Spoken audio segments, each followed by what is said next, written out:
चैत्र नवरात्रीचा उत्सव सध्या सर्वत्र पाहायला मिळत असून यावर्षी रामनवमी आणि महानवमी यांच्यामध्ये नेमक्या तारखेबाबत भाविकांमध्ये मनात काहीसा संभ्रम निर्माण झालेला आहे. पंचांगातील तिथीची वेळ आणि उदय तिथीचं महत्त्व यामुळे 26 मार्च की 27 मार्च असा प्रश्न उपस्थित होत आहे. ज्योतिषशास्त्रीय गणितानुसार या दोन्ही दिवसांचे महत्त्व खालीलप्रमाणे स्पष्ट करण्यात आलेले आहे.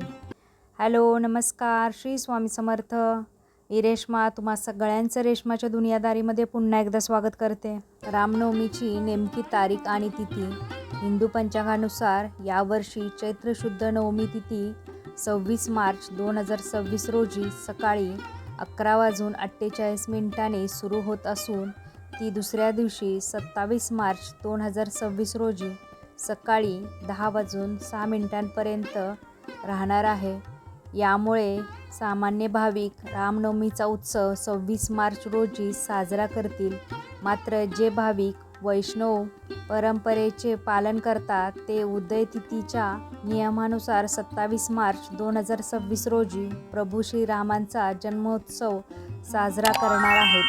महाअष्टमी आणि कन्यापूजन, नवरात्रीचा उपवास सोडण्यासाठी आणि देवीची आराधना करण्यासाठी महत्त्वाची मानली जाणारी महाअष्टमी 26 मार्च 2026 रोजी साजरी केली जाईल. याच दिवशी अनेक घरांमध्ये कंचक पूजन म्हणजेच कुमारिकींची पूजा केली जाते. कन्यापूजनासाठी सकाळी 6:15 ते दुपारी 1:30 हा कालावधी सर्वात शुभ मानला जात असून याच काळात हवन आणि विधी करणे फलदायी ठरेल. 2026 सालातील रामनवमीला विशेष आध्यात्मिक महत्त्व प्राप्त झाले आहे. या दिवशी अनेक शुभ नक्षत्रांचा आणि सिद्धयोगांचा दुर्मिळ संयोग जुळून आलेला आहे. ज्योतिषशास्त्राच्या मते या मुहूर्तावर केलेली उपासना केवळ देवी दुर्गेचेच नव्हे तर प्रभू श्रीरामांचाही विशेष आशीर्वाद मिळवून देईल.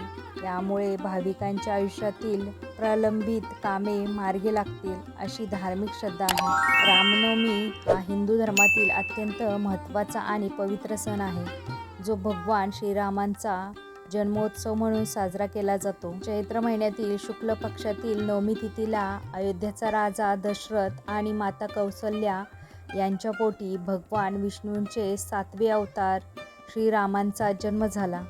श्रीराम हे मर्यादा पुरुषोत्तम मानले जातात. त्यांनी जीवनात संयम, नीतिमत्ता आणि आदर्श आचरणाचे पालन केले. रामनवमी हा त्यांच्या या आदर्श गुणांना आत्मसात करण्याचा दिवस आहे.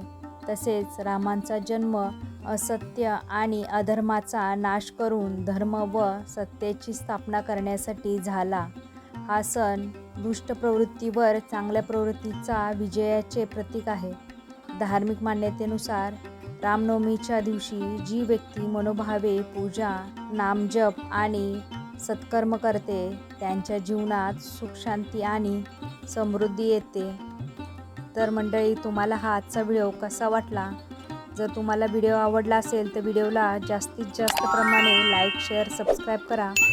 पुन्हा भेटूया आपण उद्याच्या अशाच एका नवीन व्हिडिओमध्ये. तोपर्यंत सगळ्यांना श्री स्वामी समर्थ. जय जय स्वामी समर्थ.